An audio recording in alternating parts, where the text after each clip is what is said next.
Today's episode is a really special one for me because as parents or even future parents, we're constantly exposed to noise, opinions, fear, conflicting information online. Everyone seems to have advice when it comes to children's health, but very few people have the experience, the scientific background, and the real-life clinical understanding to truly guide families through it. And that's exactly why I am honored to welcome Dr. Paris Iacovides. Dr. Paris is one of the most respected pediatricians here in Nicosia, in Cyprus in general, with decades of experience caring for children from the very first days of life through every stage of development. His work combines clinical pediatric care, neonatal care, and pediatric cardiology, while also contributing academically through collaborations with the University of Nicosia Medical School. What I personally appreciate about Dr. Paris is that he represents a balance that's very rare today. Deep medical expertise, but also calmness, perspective, and practicality. He understands not only the science, but also the emotional reality of being a parent. And in this episode, we're diving into the conversations parents care most about. Vaccines, antibiotics, immunity, sleep, nutrition, child development, and social media fears, and the questions many people are thinking but are often afraid to ask out loud. So whether you're a parent planning to become one, or simply someone who wants to better understand children's health in today's world, this conversation is going to give you clarity, perspective, and hopefully a little more peace of mind. Dr. Paris, thank you so much for being here today. Thank you for inviting me, and thank you for your very kind words. Thank you. I think you said a very key word in your introduction, is the word balance. Okay, and that's something we're missing a lot these days. A balance between science and real life experience and practice. Wow, yeah, makes sense. What are the biggest mistakes parents are making today when it comes, to kids? Well, what I find what is one of the biggest mistakes is the lack of setting very clear-cut boundaries. Okay, setting boundaries in kids, okay, is something which has, or not setting boundaries, has long-term implications on their development. And because parents are very stressed and very busy and don't have enough time to spend with the kids, they're trying to be very slack when it comes to boundaries. And that, I think, has a long-term effect on their development. Makes a lot of sense. Are modern babies overstimulated? Well, the stimulation has changed, okay? Back in the day, children had stimulations, but from different stimuli. Okay, they spent quite a lot of time outdoors. So the stimuli came from things out in nature, like, walking in parks, watching trees, listening to nature's sounds. Nowadays, stimulation comes mainly from screens and scrolling. So I think the speed of stimuli has increased. And again, that has changed somehow, in a way, the neuropsychiatric kind of development of children. What matters more, genetics or environment later on? Key question, very tough question to answer. As time goes on, we find that quite a lot of what we observe in medicine has a genetic background or a genetic input. Now, how much of that genetic input is then influenced by environmental factors is something that we strive to understand. It's not always the impact of environment or epigenetics on the genes that we already have inherited, okay, is difficult to establish. But there is a lot of influence of environment onto the genome that any one of us inherits. Can you give from us our an parents. example so people can really understand it a little bit more? Well, okay, so let's talk about a disease which seems to have both environmental and genetic issues like autism or spectrum disorders. Okay, so we now think that there's a lot of genetic input in spectrum disorders, but it's not just genetics, it's environment as well. We're not quite sure how environment impacts the development or the neuroplasticity of the brain, but there's definitely input from the environment. Okay, now let's dive into the vaccines since we talked about autism. So, Dr. Andrew Wakefield is the first one who, started this debate, and he did a study in the 1990s, I think, about vaccines, and he connected MMR to autism. But later on, that study was heavily criticized and even retracted. Do you think vaccines cause autism? Okay, so let's talk about vaccines. Now, back in 1998, okay, that was the year that Wakefield publishes The study. the study in The Lancet. Now, since that time, no one could reproduce his results. So many countries and labs have tried to reproduce his study and to see if they came up with the same result. None of them could do this. So the study and the results was retracted 2 years later in 2000. In actual fact, Andrew Wakefield's medical license was revoked after that, and he left the UK. Unfortunately, his legacy lives on, so quite a lot of people still believe that what he said was right, although none of the other studies have been able to duplicate his results. So as far as we can tell, there's no link between the vaccines and autism. So why has this fear become so powerful today? I mean, on social media, everybody's like, don't vaccinate your kids. It all comes down to probabilities, all right? So you get a disease, and then you're likely to have the consequences of the disease. Okay, so there's a probability of that happening. That's called incidence. Okay, it's how likely a person in a population can contract a disease. Then you have the vaccines. I'm not saying the vaccines are without any issues or problems. Vaccines do have complications. The vast majority of the complications are quite mild, but there's a few which are not so mild. But autism is not one of them. All right, but there are complications. So it all comes down to what is more likely to cause damage, the disease itself or the vaccine. And until now, by far, the way that the balance tips is in favor of having the vaccine. So vaccine is extremely more likely to cause benefit than harm. So it all comes down to probabilities. So I don't know how people can, say, well, we don't believe in vaccines, whereas the overwhelming evidence is that the vaccines do benefit. I'm totally in favor of vaccines. So how do you respond to scared parents? Well, yeah, you have to discuss with them to see why they hesitate. And there's quite distinct groups of parents who hesitate. One of the groups of people who hesitate, or parents, are the ones that genuinely believe that there's going to be harm done by the vaccine itself. So that's one group. Mm-hmm. The other group is, the parents who belong to these conspiracy theories, that there is an intention that someone intentionally will put something in the vaccine to harm community in large. And then there's another group which says, well, we're totally in favor of nature, okay, and we'll do what nature dictates. So vaccines are not natural stuff, so we'll do nothing. Mm-hmm. So it depends.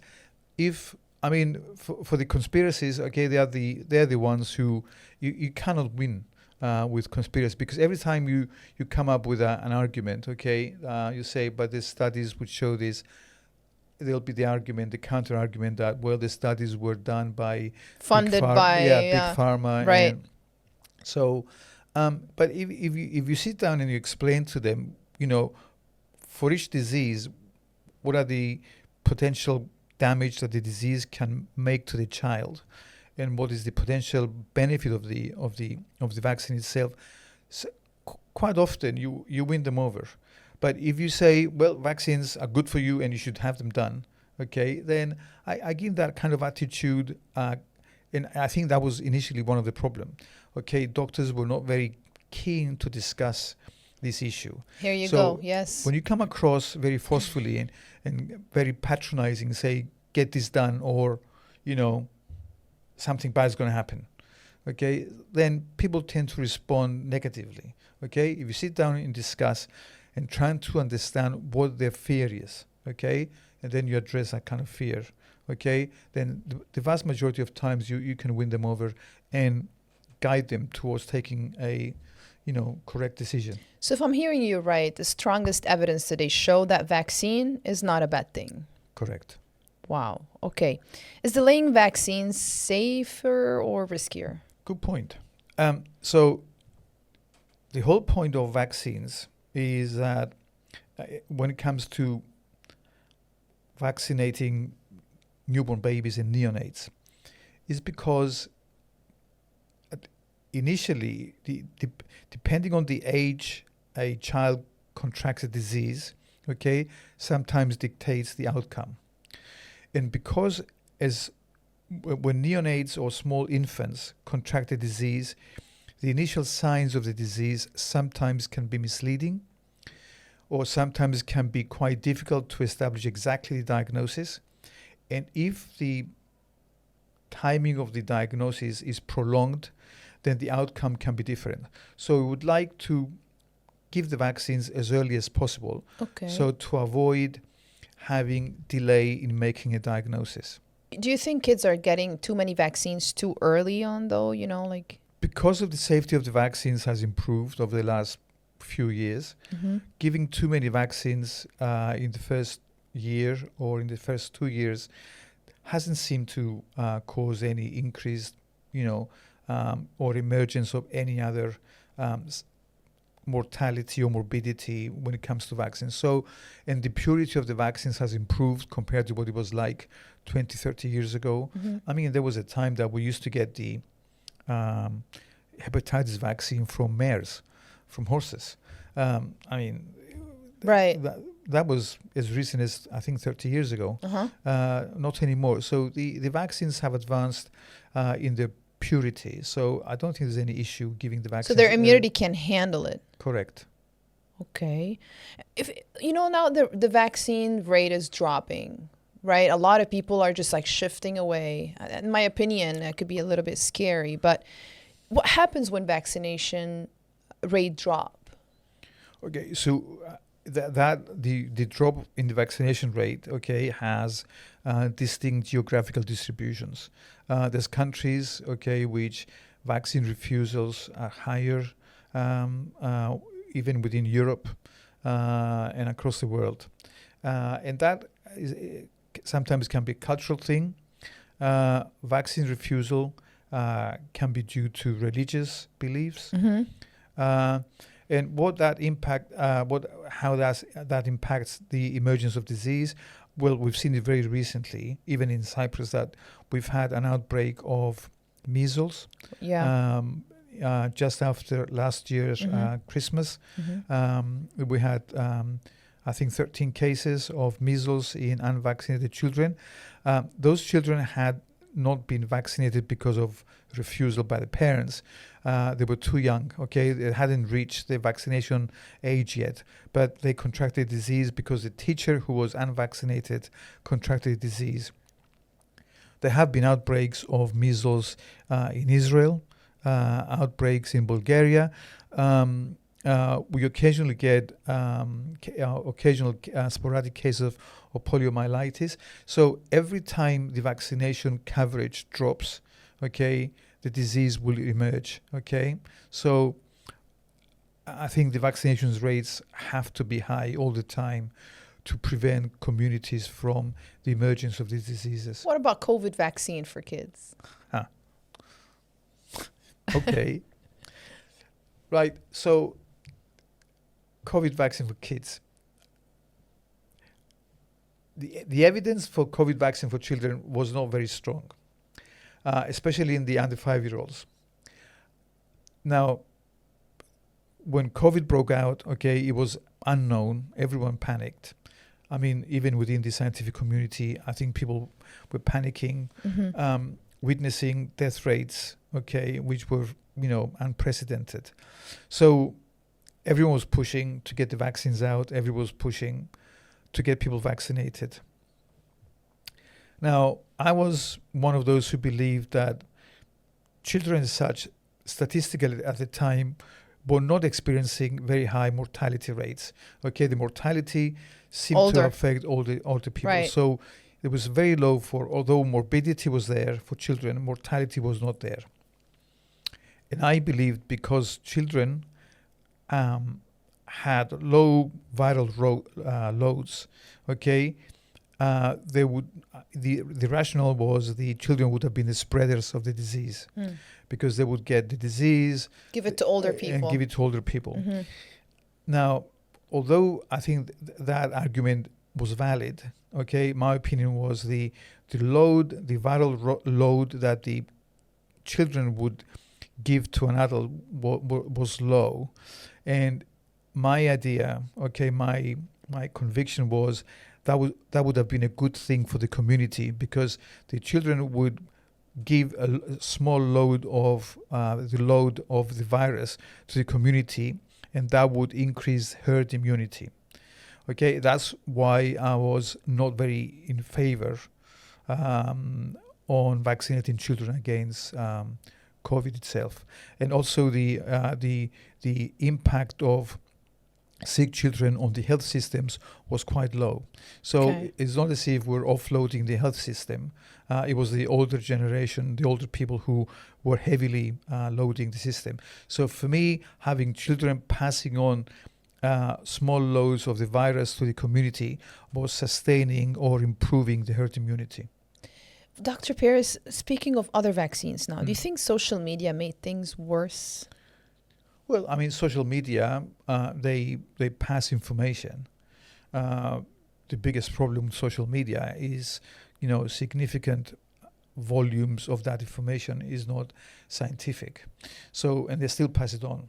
So, if you're very gullible, or if you don't usually choose and monitor your sources, okay, you're can be very easily convinced, misled, and come to wrong conclusions. So yeah, they play a role. I mean, sometimes they play a positive role, but it's information, okay? So anyone who uses social media, you must be aware of, you need to validate the source of the information that you're getting. So today you can tell a mom, if you see a video on social media talks about vaccines, you'd better ask the pediatrician first before making any decision, right? Speak to your doctor first. Yeah, absolutely. I mean, you need to tap into a valid source of information. I mean, that could be your pediatrician.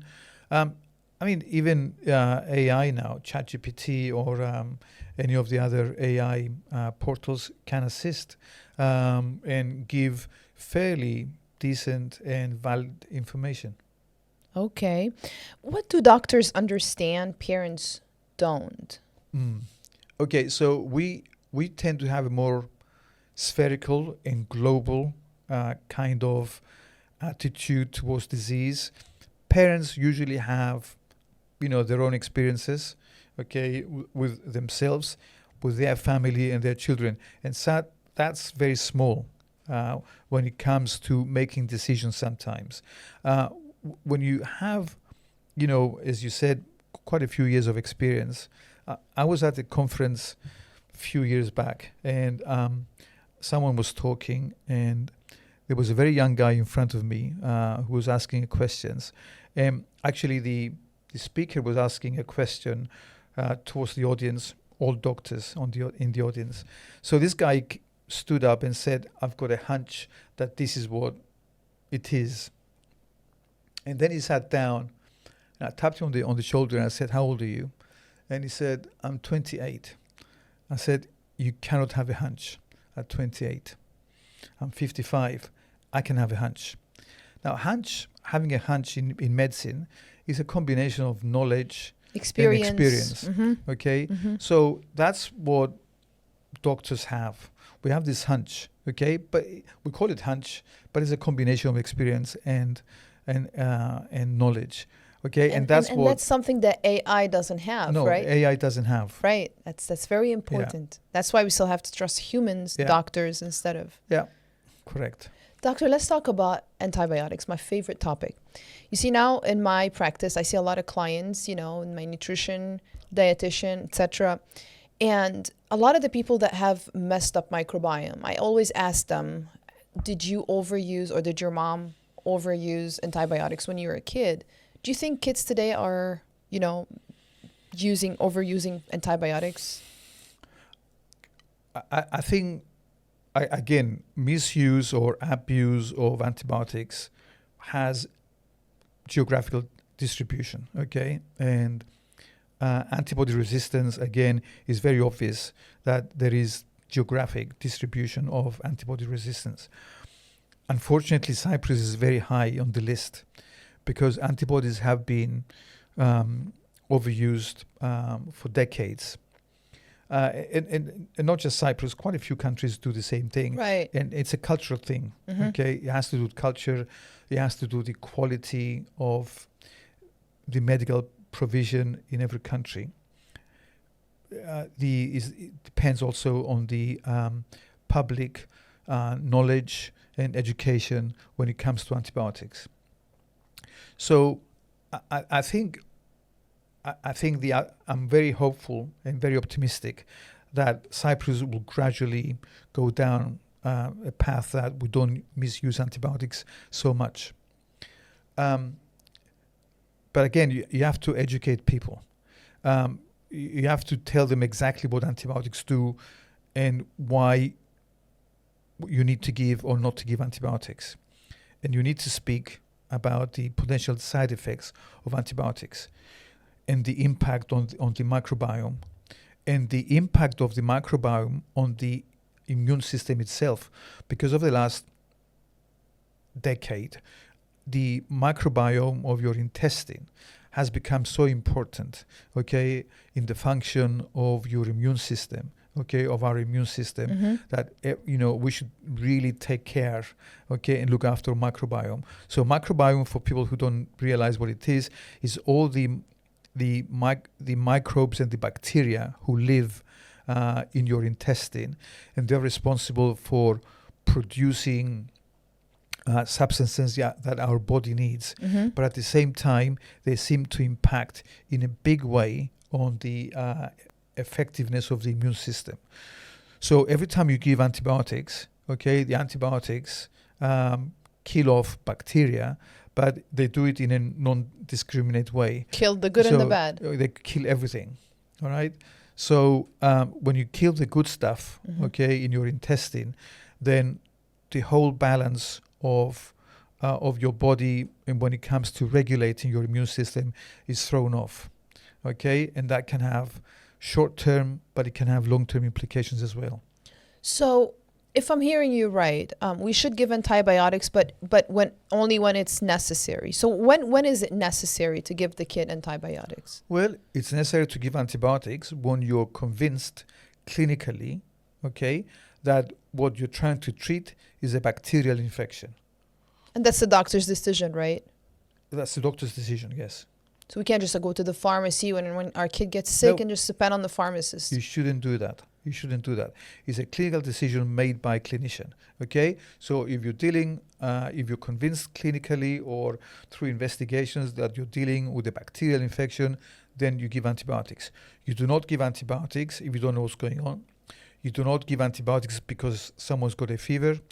You do not give antibiotics because someone's got a high fever, okay? So because all those I've just mentioned, okay, are quite, popular reasons why people take antibiotics. So they think that if you have a very high temperature, you're more likely to need antibiotics than not, okay, which is not the case.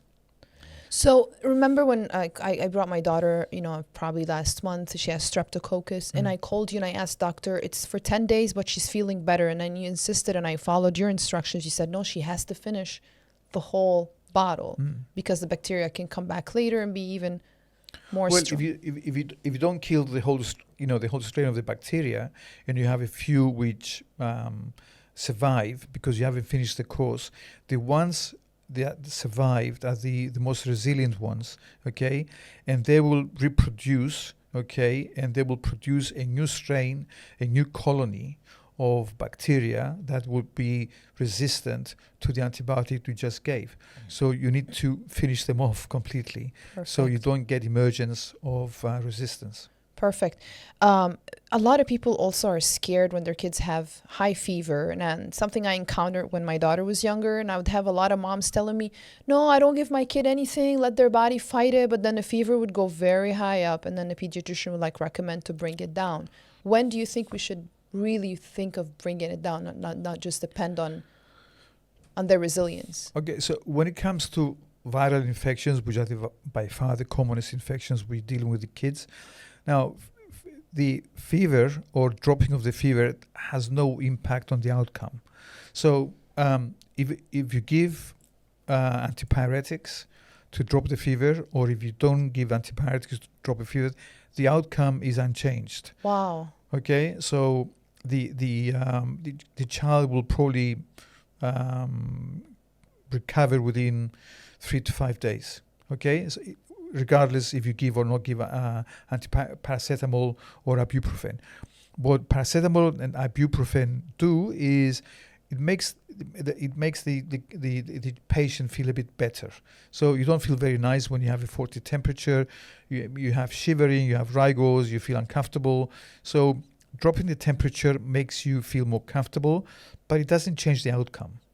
So if you have a kid with 38.5 or 39 who's running around and playing, okay, you don't have to give anything. Oh, okay. Because that will not change anything by dropping the temperature. So like you have a lot of doctors on social media that say, you know, like the fever is the body's response to fight the disease.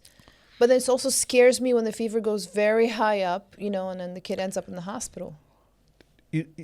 Well, you don't end up going to hospital because you have very high temperature, okay? So one of the things that most parents are afraid of is seizures caused by Exactly, fever. the seizure. Okay, so febrile seizures. Now, we now know that the febrile seizure does not happen because the fever goes very high.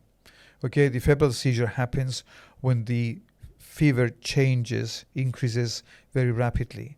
So it's the rate of increase of the temperature which causes the fever, not the height of the fever. So if it goes very quickly from 37 to 38.5, you may get a seizure. But if it goes very slowly from 37 to 40, you may not get a seizure. All right? Wow. So it's the rate of change which causes the fever, okay, not the height. So you shouldn't be afraid of very high temperatures. Yeah, it does make the kids tired and very uncomfortable and cranky and stuff, but it doesn't change the outcome. Okay. And febrile seizures, talking about febrile seizures, they're very, very common. They occur in about 2 to 5% of the pediatric population. Usually between the ages of 18 months and 4 years, something like that. They're very benign. The vast majority of, terminating kind of seizures. They stop by themselves. They take a few minutes. They have no permanent side effects or neurological sequelae on the child unless there's an underlying neurological problem with the child. But by far, febrile seizures are very, very benign occurrences and very common. Interesting. So speaking of antibiotics again, for parents who are scared, they want to make sure their gut microbiome is not affected by it. So what do you suggest they should be doing alongside with the antibiotics? Well, we always now, again, there's different types of antibiotics who seem to affect the microbiome in a different way. So some are very, harmful to the microbiome, and some others are not so harmful. But in all cases, we always encourage parents to take probiotics, okay? Make sure they hydrate well, okay? And also have diets which contain natural probiotics. Okay. Why do some kids get sick more often? You have kids who are doing great and then other kids who are... Good question. I have no idea. We don't know now, but probably we would know in a few, the pediatricians of the future may know. I'm sure it has something to do with how the genome of their immune system responds to the genomes of the viruses? I have no idea. I love the answer. Science is not always, we don't have all the answers. We don't have all the answers. Perfect. How can parents strengthen their kids' immunity, their immune system? I mean, I give my daughter echinacea extract, I give her vitamin D, elderberry extract, etc. What do you suggest? Well, all those stuff, okay, especially the elderberry extract, they have some impact on how viruses can attach themselves onto cells. So elderberry seems to be a good way of preventing viruses attaching onto the cell. Again, eating natural stuff is good for them. Parents are always very scared of the kids getting sick early on in life, but there have been studies which have shown that if your child gets sick in the first year of life, okay, your immune system is primed, okay, and that seems to have a preventative role for later on infections. Also, if you try to bring up your 3-year-old in a very sheltered environment, not being in contact with viruses and the community at large, again, that will have an impact later on. So the more you exposed to viruses and our good friends, the microbiota of the environment, okay, the stronger your immune system seems to be. It's the change that happened when rural communities changed to urban communities. Right. We lost our old friends. The old friends was all the microbiomes from nature. Yeah, from nature. So okay. you said something very precious one time. You said when I brought my daughter in for you to check her out, you said something in Greek, but then you translated it in English. You can say it in Greek again. But you said that kids who live like the peasants kid they have better immunity than the kids who are living in the salon or like the rich people. Let's say whatever. Like it's an old saying. Can you please talk a little bit about that? Well, that's the thing. Okay, so back in the day when families used to live in close contact with each other, they had animals in the house, they had pets plus other animals in the house. Like goats and chicken and rabbits and stuff. Okay, it seems that their immune system was slightly stronger, okay? And also when it came to allergies, they had less allergies, okay? So compare that kind of setting with settings now that kids are brought up in a very sterile environment, okay?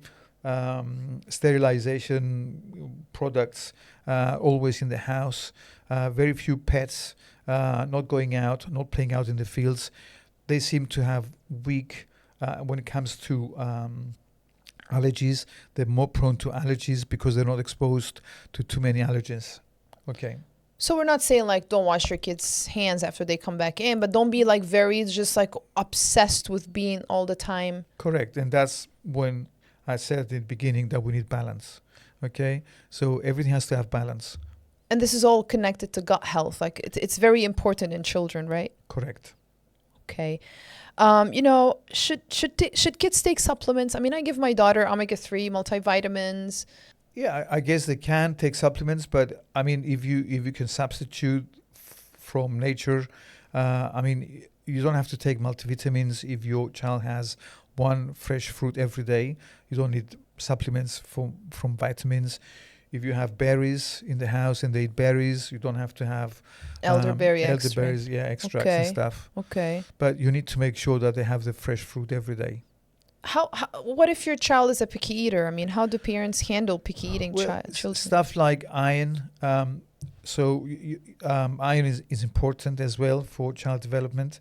So you need to make sure that they have enough source of iron in the diet.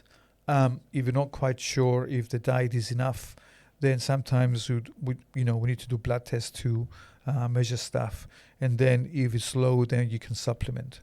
But I'm not very keen on across the board everyone taking supplements because there's so much stuff that you can replace by natural sources. Okay, I'm plant-based most of the time. My child is not, but how are plant-based diets safe for kids? They're safe, yeah, they are safe. okay? But you need to keep an eye on the nutrients that the child has. So a plant-based diet for an adult, okay? The B12 and the... Yeah, but for a growing child, who's a growing organism, okay, the requirements are greater. So you need to make sure that you're not missing out on vital key ingredients that children need in their diet. So if they want to be a plant-based diet, then you need to have blood tests done just to make sure you monitor that the demands are met. Give me three minerals and vitamins, three top minerals and vitamins kids should always have priority when it comes to food, like they're consuming. Well, iron, Iron, vitamin D, vitamin D. and the B complex kind of vitamins. Wow. What about omega-3? Omega-3, good for brain development, okay, very rich in fish. Yeah. So you'd also... Yeah. Okay. Now let's talk a little bit about sleep and behavior. How critical is sleep for development? Okay, there's so many studies which, look at sleep studies and the content of sleep and the hours of sleeping when it comes to brain development and in pediatrics. So, yeah, sleep is very important. The hours of sleep, how many hours, and the time of the day that happens, okay, again, is very important. And the cry it out method. I didn't do that with my daughter, but I remember my mom and my mother-in-law and a lot of people around me, just let them cry it out. They'll get used to it. Leave them alone. And I couldn't do it because I was worried it's going to affect her brain development or make her traumatized from crying that much. My baby was a cry baby. So, well, yeah, the Ferber method, Ferberization. Yes or no? Okay, yes or no. Look, I've been doing this, like you said, for a long time. So I don't want to mean you to sound old-fashioned, but I think crying out, okay, I don't know if there's any long-term outcome. I've never seen any study which convinced me that children who crying out have any, later on in life psychological problems, okay, but it works. It works. So it's the quickest way of, making kids go to sleep. The cry it out method. Yeah, it works. It sounds harsh and it sounds a bit old-fashioned, but it works. Until what age do you think the kid should be in the bed with parents? Beds with the parent? Sleeping, co-sleeping in the same bed. I think up to maximum 1 year. Okay. Wow. My daughter is almost 5 and she's still... Yeah, I think 1 year after 1 year, there's to teach them to be more independent. Yeah. Okay. How do screens affect development? Kids today are all of them, on the screen, scrolling, watching. How do you think it's affecting their development? I think scrolling causes, especially the time of the day that you scroll, okay, it does cause overstimulation of the brain. So you don't want kids scrolling too much towards the end of the day because then they get too stimulated to go to sleep. Now, I'm not blank against, no screen for children, okay. I think screen time in the first probably 2 years is not important, but after that, there's good stuff coming out of watching stuff on screen. Okay, there's educational, there's interactive. Okay, but there has to be a limit on how long. How many hours a day, for example? Well, there's so many different rules about this. I'm not quite sure how people come to these conclusions. So from 0 to 2. No screen time from 2 to 5. I've seen quite a lot of them. I'm not quite sure how they come to this. Rules about screen time, but like I said, I think 1 hour a day is for me more than enough. And we can separate 30 minutes and then 15 minutes. But again, it all depends on the content. Okay, so you have to be aware of the content of that screen time. Right. What early warning signs should parents not ignore in their kids? Starting with babies, let's say. When it comes to behavior? With early signs, you think maybe it could be behavior, let's say? Well, I mean, when we do developmental checks on babies and then we follow them through, we look at mainly four modalities. So we look at the gross motor, okay, so how the body moves, and then we look at the fine motor, which is mainly the movement of the fingers. Then we look at speech and hearing development, and then we look at social interaction. So for all four modalities, okay, we're always when we see a child and we follow it through, we always go through the developmental staging to see if there's any lagging behind of any of those four modalities. Okay. So again, it's all for those modalities that we look out for. A child who doesn't keep up with those four modalities, a child should be more closely monitored when it comes to movement or social interactions or speech. Speech development, okay, is becoming very prominent now because it's one of the early signs of spectrum disorders. So we're always very keen to monitor toddlers who have speech delay. Okay. And trying to see if we can identify any other red flags alongside speech delay when it comes to spectrum disorders. Mm-hmm. Dr. Pierce, what is one parenting myth you would want to end today? Parenting myth. There's a lot of myths out there, but pick one like you want it just to end today. Oh, you got me there. There's so many myths. There's so many stuff. I think parents should. The way parenting is moving now is like companies outsourcing everything. Okay, we outsource everything, so we don't manufacture things in house. So parents seem to not have enough time to sit down with their kids and talk through and solve problems. So if the child has some kind of, behavior which is out of the ordinary, we seek advice from a child psychiatrist or psychologist to sort that out. If we cannot manage our child's diet, then we go to dietitian.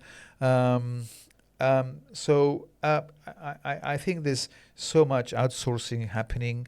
I'm not against, seeking medical advice or technical advice or expert advice if there's any problems, but I think we've gone too far on the outsourcing all our problems onto specialists. So if I'm hearing you right, you're basically asking the parents to have a little bit more patience and to try to come up with solutions sometimes before they reach out to Correct. to experts. Okay, I think a big chunk of what we now seek outside sources of helping with the family can be dealt within the same household. That's what I feel. Can you give me one habit parents should start today? You should not do anything, okay, which will undermine your child's self-confidence. Okay, so anything you do, okay, you should always to boost your child's self-confidence across the board, any age.